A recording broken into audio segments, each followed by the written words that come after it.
Aconteceu em minha infância. Numa noite, em julho de 2004, estava em casa com minha tia que me criou desde que minha mãe se foi. Morávamos só nós dois em uma casinha cedida pelo meu avô à beira da BR-153 em Aparecida de Goiânia.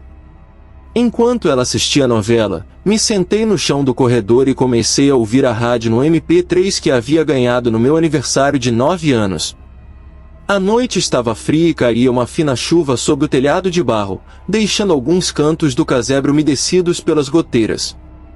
Não tínhamos muita coisa, então fiquei apegado com o radinho, ficava grudado naquilo sempre que podia. Naquela noite específica notei uma preocupação distinta nos olhos da minha tia sentada no sofá. Logo após acender outro cigarro e aumentar o volume da TV, um relâmpago atingiu um poste nas redondezas e nos vimos no total escuro. Munida de um castiçal improvisado, ainda assustada pelo estrondo, me pôs na cama e pediu que eu dormisse com um beijo na testa antes de deitar na cama. Ficava no mesmo quarto. Como era de costume, adormeci com o fone nos ouvidos envelopado em cobertores. Já de madrugada acordei subitamente com um chiado ensurdecedor nas orelhas. Desliguei e tirei as pilhas para não gastar. Ainda estava meio dormente, então virei pro lado e tentei dormir de novo. Foi de repente, escutei barulho como se fossem passos na água e algo sussurrando meu nome: Max? Assustado, fiquei em choque e sentei na cama, agora completamente acordado. Max!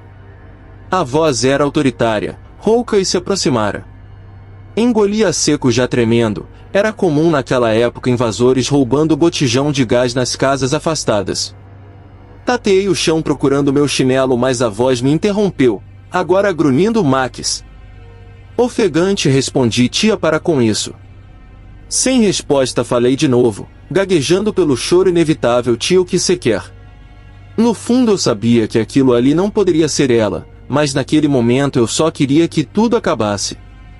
Após um breve silêncio, a voz, agora nitidamente nervosa, gritava: brinca comigo. Tampei os ouvidos, mas não parava: brinca comigo, Max, brinca comigo. Tentei correr descalço, mas escorreguei e caí. Foi quando ouvi o isqueiro da minha tia no outro quarto junto ao clarão e o som dos passos apressados. Vem brincar comigo, Max, cada vez mais nítido e agudo.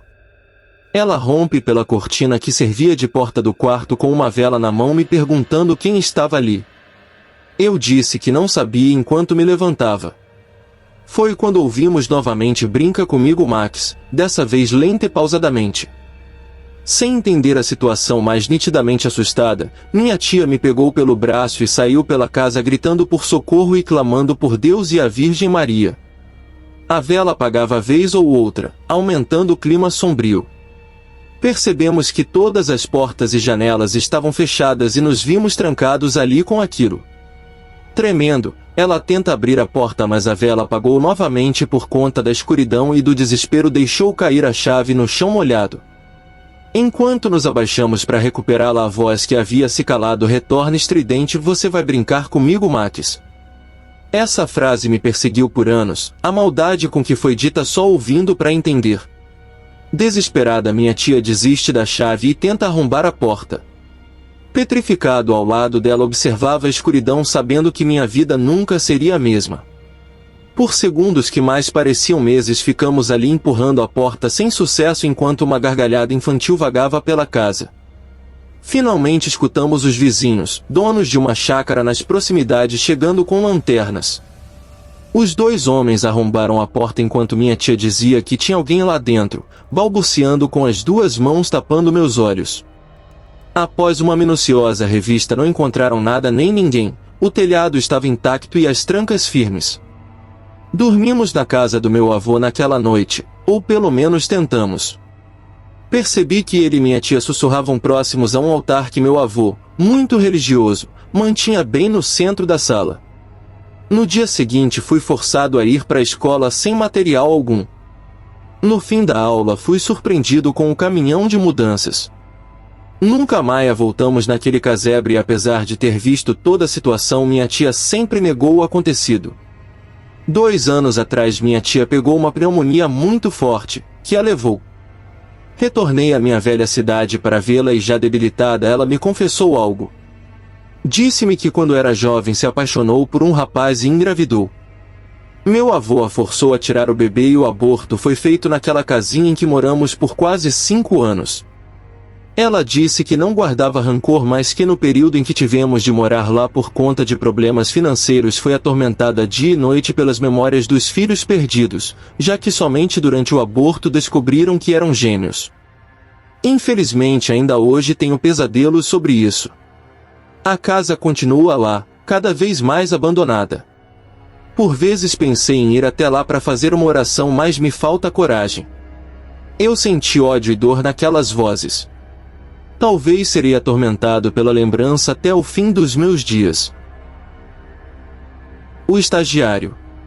Em 1998 consegui meu primeiro emprego em uma empresa florestal do Paraná. Na verdade era um estágio, mas tinha assinado carteira de trabalho com um salário mínimo e fiquei morando na casa dos estagiários na vila da empresa. A casa era grande, de madeira, com piso de tábua de madeira suspensa, típica casa do sul, com 4 quartos, cozinha, 2 banheiros e uma sala. Eu fiquei no primeiro quarto que ficava de frente para a sala de entrada da casa.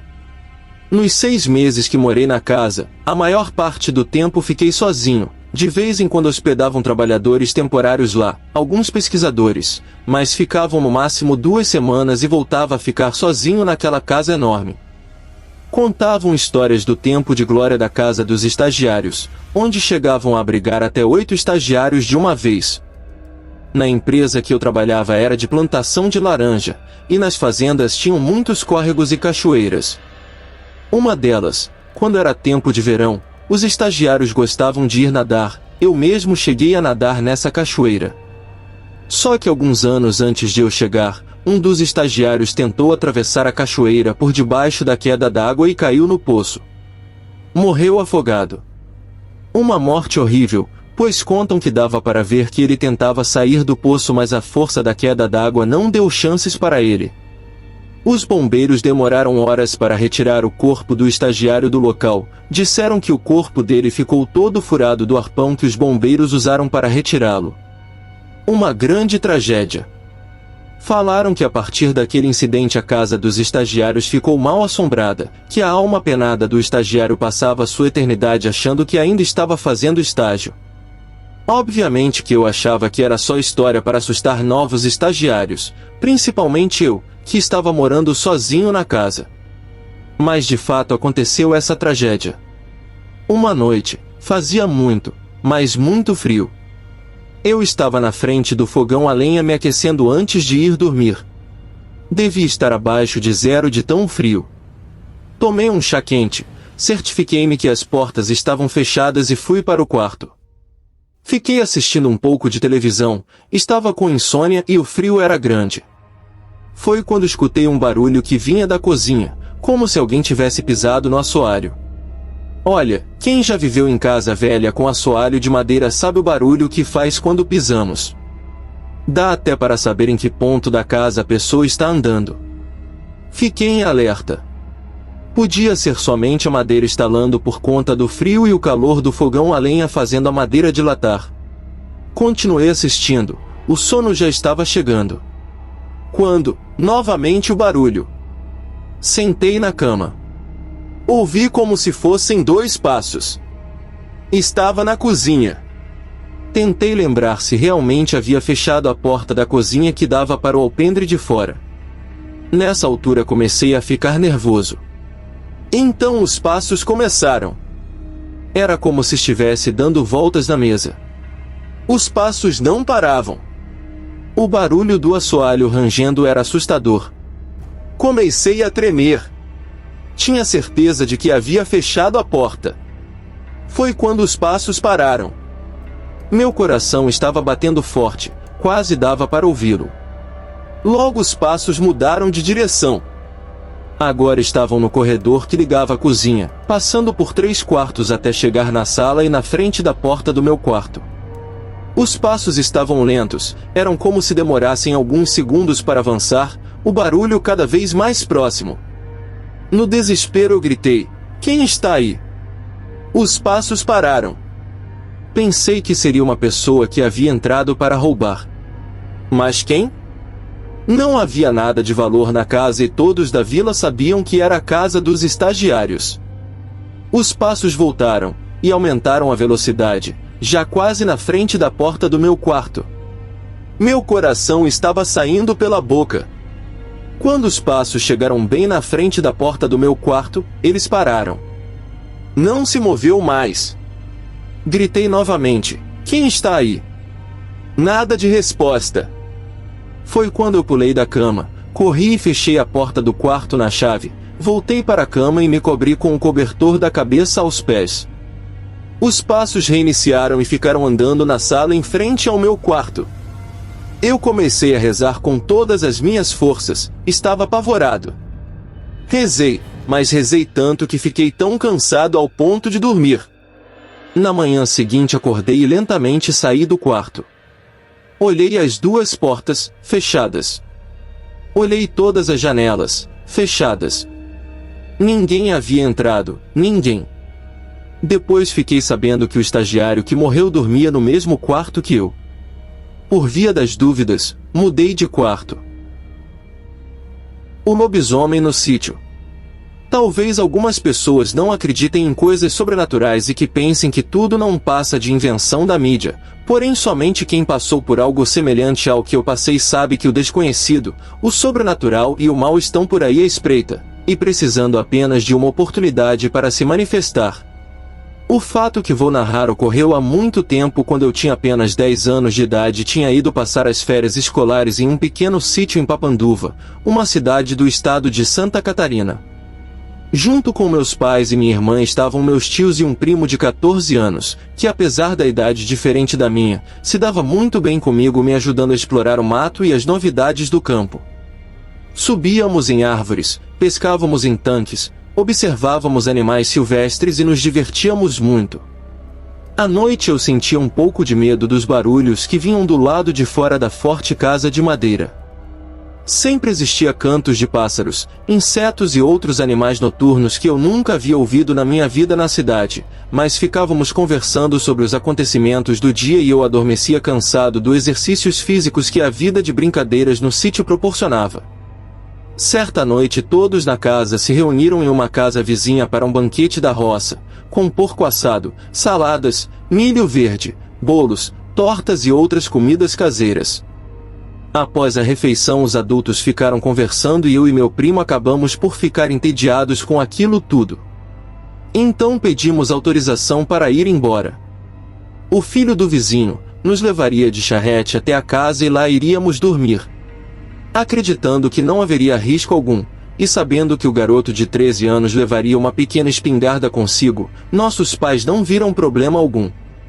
Era 11 horas da noite quando entramos na casa, nos dirigimos até o quarto e nos preparamos para dormir. Antes, nós três conversávamos bastante quando ouvimos um estalo na madeira do lado de fora. Todos ficaram quietos tentando ouvir mais alguma coisa. Um novo rangido na madeira nos fez adivinhar que o barulho vinha do piso da varanda que circundava toda a casa. Um medo começou a invadir meu corpo e passei a tremer, embora tivesse vergonha de dizer isso para meu primo e novo amigo.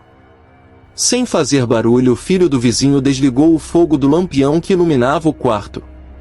Estávamos tão quietos que podíamos ouvir uma respiração do outro, parecia que todos estavam tensos com aquilo. "Deve ser um bicho do mato", sussurrou meu primo. Quase no mesmo instante, outro barulho na madeira foi ouvido, parecia que sua origem estava muito próxima, talvez do lado de fora da janela do quarto. Tentei me acalmar pensando que animal nenhum poderia entrar por aquela janela pesada de madeira. Inclusive toda a casa era antiga e feita com madeiras grossas, com portas e janelas sólidas e resistentes. Porém esse pensamento não me confortou muito quando ouvimos uma espécie de baforada. Como se algo estivesse farejando ou respirando nos vãos das janelas. Nós três ficamos próximos uns dos outros. Agora eu já não tinha mais vergonha do que estava sentindo, pois parecia que os dois, mais velhos do que eu, estavam com tanto medo quanto eu. Então perguntei sussurrando ao filho do vizinho sobre o que poderia ser aquilo. Mesmo no escuro, Pude sentir o medo no rosto do garoto que sussurrou com a voz embargada: lobisomem. Depois de ouvir essa palavra, todo o meu corpo começou a tremer, senti lágrimas rolarem pelo meu rosto. Eu pensava que essas coisas só existiam na televisão e agora aquele garoto dizia que um lobisomem estava do lado de fora da casa. A coisa agora parecia andar próximo à janela de um lado para outro. Nós ficamos reunidos em cima de uma das camas, olhando para a direção da janela quando meu primo, um pouco descrente da história que um lobisomem estava do lado de fora da casa, sussurrou que devia ser apenas um bicho e se aproximou cautelosamente da parede. Buscando espiar pela fresta da janela, o vi voltar correndo para a cama junto de nós. Agora a criatura parecia farejar nosso medo e tentava entrar na casa arranhando toda a grande janela de madeira. Uma espécie de rosnado foi ouvido e eu tive a certeza que aquilo entraria na casa e mataria todos nós. Meu primo não disse o que viu, mas ficou claro que ele sentiu muito medo daquela coisa. Agora ele sabia o que estava lá fora. Tudo isso pareceu durar uma eternidade até que barulhos maiores foram ouvidos. Alguém estava chegando. O som aumentava e percebemos que nossos pais estavam chegando em 2 charretes. Fiquei receoso que a coisa atacasse nossos pais, porém parece que ela fugiu com o barulho de pessoas chegando. Ao entrarem em casa, corremos em sua direção e contamos todo o terror que havíamos passado. Meu pai e meu tio disseram que deveria ter sido um animal silvestre. Talvez uma onça, porco do mato ou até uma raposa. Insistimos que era um lobisomem, mas ninguém acreditou. Todos foram deitar e eu, meu primo e o filho do vizinho ficamos sem dormir até o dia amanhecer. Pela manhã insistimos na história do lobisomem e todos os adultos afirmaram que deveria se tratar de um animal. Foi então que todos foram até o lado de fora do nosso quarto. A janela estava profundamente arranhada em uma altura que nenhum animal de pequeno porte, como uma onça, poderia alcançar. A noite no hotel. O que vou contar aconteceu com a minha família já faz algum tempo, e sempre que eu conto para alguém, nunca acreditam. Mas eu não ligo, porque eu estava lá e vi com os meus próprios olhos e sei que foi real. Finalmente as férias tinham chegado, e o meu pai tinha planejado uma viagem de carro até o sul do país. Eu estava muito empolgado, pois nunca tinha ido para lá. Não íamos a um lugar específico, íamos visitar várias cidades e ficar um tempo em cada uma. Numa delas foi onde aconteceu a minha história. Assim que chegamos na cidade, já era noite, fomos direto para o hotel nos registrar. Estávamos cansados e fomos para os quartos dormir. O meu pai e a minha mãe pegaram um quarto enquanto eu e o meu irmão pegamos outro. Assim que entramos no quarto, o meu irmão desabou na cama e dormiu por cima das cobertas mesmo. Depois de ter me preparado para dormir, eu apaguei a luz e fui dormir. Quando eram umas 2 horas da madrugada, eu acordei com o som de passos no quarto. A janela estava fechada, mas a cortina estava aberta, deixando entrar a luz que iluminava a fachada do hotel. Eu estava olhando a parede, então virei a cabeça para ver se era o meu irmão andando pelo quarto, mas ele estava deitado por cima das cobertas ainda, dormindo. Eu achei que o som podia ter vindo de fora e fechei os olhos para dormir de novo. Então ouvi o barulho de novo, estava vindo da direção do armário. Eu olhei e lá estava aquilo. Um bicho de 1,50 metros mais ou menos, muito magro e andava com as costas curvadas, dava para ver as vértebras através da pele dele. Eu fiquei totalmente apavorado e não conseguia me mexer. Ele estava andando na direção da cama do meu irmão, aquilo andava como se fosse uma galinha, com a cabeça virando para cá e para lá com movimentos rápidos. Era uma coisa grotesca. Quando ele chegou no pé da cama do meu irmão, o bicho começou a olhar ele e foi esticando a mão para encostar nele. Ele segurou o pé do meu irmão e depois soltou. De repente deu um pulo e subiu na cama. Aí ele começou a andar na cama usando os braços também, como se fosse um cachorro, e parecia que estava cheirando o meu irmão. Eu estava totalmente paralisado de medo. Não sabia o que aquilo era ou o que podia fazer. Então ele ficou de pé de novo, na cama do meu irmão em cima dele, com um pé de cada lado dele. Eu senti que se eu não fizesse alguma coisa naquele momento, alguma coisa de ruim podia acontecer. Num pulo eu peguei a primeira coisa que eu encontrei, que foi o travesseiro, fiquei em pé na minha cama e soltei um berro e fiquei numa posição de ataque. O bicho olhou para mim e eu vi aqueles olhos brancos, sem pupilas nenhuma me olhando e aquela boca aberta como se ele estivesse rosnando com os dentes mostrando. Eu achei que ele ia me atacar, e foi aí que o meu irmão se virou e estendeu a mão até a lâmpada de cabeceira, acendendo a luz. E foi aí que a coisa mais estranha aconteceu. Quando a luz acendeu, o bicho simplesmente desapareceu. Eu olhei para o meu irmão, ele estava branco. Ele falou para mim que estava acordado, mas não conseguia se mexer. Ele ouviu os passos, sentiu o bicho pegar o pé dele e pular na cama, sentiu o bicho fungando ele e o bafo com cheiro de carniça, mas era como se ele tivesse paralisado, nem conseguia gritar para me chamar, mas depois que eu gritei ele conseguiu se mexer para virar e acender a luz. Nós reviramos o quarto todo e não achamos nada, nenhum lugar de onde aquilo podia ter saído ou para onde poderia ter ido. Nós deixamos a luz acesa e não conseguimos dormir o resto da noite. No dia seguinte pedimos para o meu pai para irmos embora para outro hotel e depois de muito trabalho conseguimos convencer ele. Eu não sei o que era aquilo e nunca mais tive nenhuma experiência sobrenatural, e nem quero ter. Mas vou ter pesadelos com aquela coisa pro resto da minha vida. A loira sem pernas. Me chamo Aguinaldo. Tenho 43 e sou policial militar de uma cidade do interior de SP com cerca de 10.000 habitantes. Muito calma e tranquila, quase não há ocorrências. Não posso afirmar com certeza o que aconteceu aquela noite. Talvez eu estive com sono demais. Talvez fosse uma alucinação devido ao cansaço físico e psicológico ao qual passei aquela semana. Realmente não sei. Estava voltando para casa. Era cerca de 23 horas. Dirigia com calma e paciência, pois fora da viatura, uma tempestade caia. Chuvas e ventos poderosos, davam um ar sombrio à noite fria. Eu só pensava em chegar em casa, tomar um banho, comer e descansar. Não gostava de ficar acordado até tarde. Ainda bem que no dia seguinte seria minha folga. Já estava quase chegando em casa quando recebi uma ligação no meu celular particular. Atendi. Uma voz fraca e rouca soava do outro lado da linha. Uma moça. Policial, socorro! Estão vindo atrás de mim e não consigo mais correr depois do que fizeram. Me ajude, por favor. Moça, onde você está? Quem está vindo atrás de você? Me fala. Por favor. Estou no terreno baldio, perto da prefeitura. É lá que estou. Desligou. Não sei dizer o que pensei. Se era trote ou alguma armadilha. Só queria cumprir meu dever.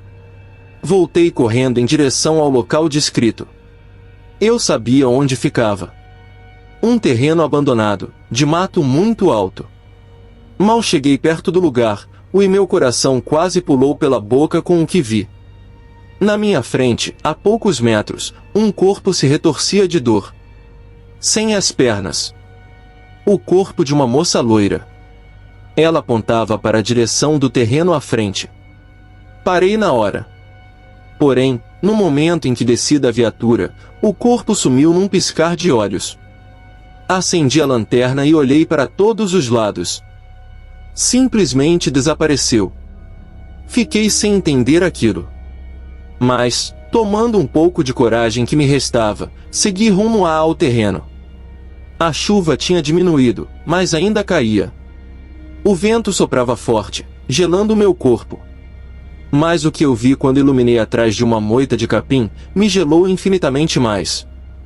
Ali, caído, jazia um corpo já em avançado estado de decomposição. O corpo de uma jovem loira. Sem as pernas. A mesma que eu vi segundos antes. Fiquei estarrecido de medo. Reconheci pelas características. Era o cadáver de uma jovem desaparecida dias antes. O único desaparecimento ocorrido na cidade até então. Chamei reforços. Mais 3 policiais. Todos queriam saber como achei o corpo. No entanto, eu sabia que seria impossível contar a verdade. Falei que foi uma denúncia anônima. Cuidamos dela com todo cuidado, e após avisar a família, finalmente fui para casa. Dormi pesadamente. Mas ainda com medo, confuso por tudo o que tinha acontecido. Pouco tempo depois, descobrimos que a jovem foi assassinada devido a uma dívida do passado que o pai dela tinha com traficantes. Não sei ao certo o que houve, mas sonhei com ela há pouco tempo. No sonho, ela agradecia. Disse finalmente estar descansando e me dizia para contar o relato. Quem acende a luz do meu quarto? Isso que eu vou relatar sempre aconteceu comigo, mas eu nunca dei muita atenção, porque eu sempre achei que era o meu irmão que fazia, mas há alguns meses atrás ele se mudou de casa, mas a coisa continuou acontecendo. Às vezes, no meio da noite, eu acordo com a luz do quarto acesa. Como eu falei antes, eu sempre achei que fosse o meu irmão, já que dormíamos no mesmo quarto e a cama dele ficava mais perto do interruptor da luz. Mas agora ele não mora mais com a gente de vez em quando eu ainda acordo com a luz acesa. Mas a noite mais estranha que eu passei foi uma em que eu estava doente, estava com uma gripe forte, nariz entupido, cansaço, dores pelo corpo, dor de cabeça, enfim, estava doente. Eu tinha ficado acordado até um pouco mais tarde, vendo TV para me distrair um pouco, mas resolvi ir dormir lá pelas 11h30. Eu arrumei o despertador para tocar às 6 horas, já que aqui em casa resfriado não é motivo para faltar na escola, e fui dormir. Algum tempo depois de dormir eu acordei. A luz estava acesa, mas eu tinha certeza que era 6 horas e achei que talvez eu pudesse ter acordado, acendido a luz e dormido de novo.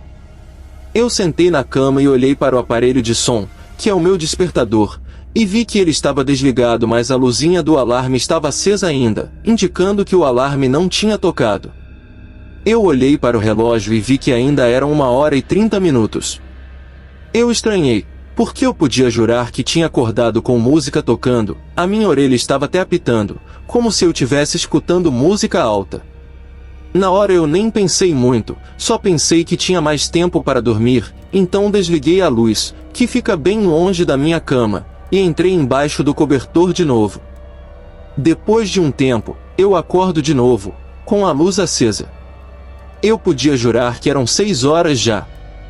Eu já estava procurando o controle remoto do som para desligar ele, quando eu notei que ele não estava ligado. Eu olhei para o relógio e ainda era 2h30. Eu levantei da minha cama de novo, apaguei a luz e voltei para minha cama, só querendo descansar um pouco.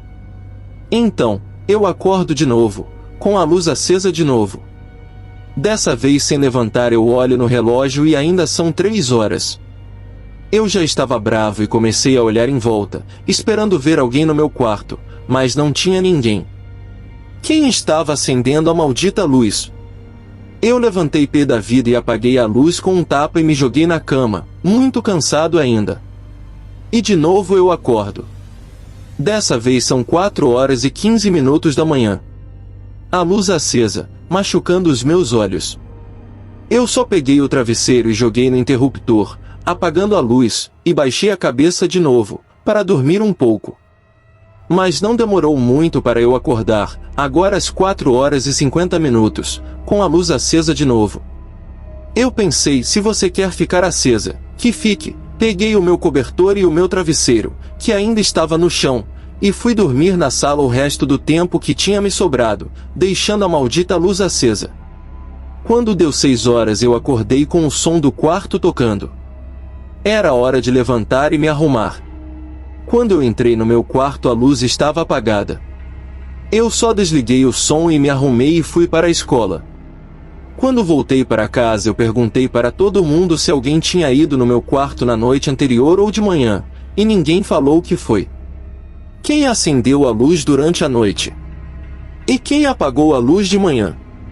Como eu já tinha dito antes, essa não foi a primeira vez que isso aconteceu, mas foi a primeira que aconteceu a noite inteira. E também teve a primeira vez que eu acordei, com o ouvido apitando, como se tivesse ouvido música alta. Vira e mexe eu acordo com a luz acesa, mas isso só acontece uma vez por noite, não feito aquela noite. Será que o fato de eu estar doente influenciou alguma coisa? O que será que acende a luz do meu quarto de noite? E por que isso só acontece quando eu estou dormindo?